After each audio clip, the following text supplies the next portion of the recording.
तो भाई लोग, जैसा कि आप लोगों को पता ही होगा, पुदीना है हसीना 2.0 अभी अभी आधे घंटे पहले वेब म्यूजिक से रिलीज़ कर दिया गया है। अब इसको इतना फटाफट बिना किसी इन्फॉर्मेशन के रिलीज़ करने का कारण यही था कि ये गाना लीक हो चुका था। जी हाँ भाई लोग, अभी से 2 घंटे पहले ही किसी और चैनल पे इस गाने का ऑडियो लीक हो चुका था, जिसके बाद वेब म्यूज़िक वालों ने फटाफट से इसको अपने चैनल पर रिलीज़ कर दिया।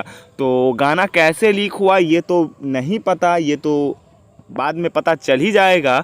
लेकिन अगर हम बात करें इस गाने की, तो पुदीना गाने के टक्कर में ये गाना बिल्कुल भी नहीं है। जी हाँ, जो पुदीना पार्ट 1 था, पुदीना ए हसीना, उसके बराबर में ये गाना बिल्कुल भी नहीं है। मतलब कि पार्ट 2 के नाम पे पवन सिंह और पवन सिंह के जो भी इस गाने के राइटर थे, उन्होंने इतना ज़्यादा बुरा हगा है जिसकी कोई लिमिट ही नहीं है। पुदीना ए हसीना सुनने के बाद भाई साहब जो मज़ा आता था, उसका 50% मज़ा भी आप लोगों को इस गाने में नहीं आने वाला है। मतलब कि ये गाना सिर्फ़ और सिर्फ पवन सिंह के नाम पर ही जितना चलना होगा चलेगा। बाकी अगर आप लोगों ने गाना सुना है तो नीचे कमेंट सेक्शन में कमेंट करके ज़रूर बताइएगा कि आपको ये गाना कैसा लगा।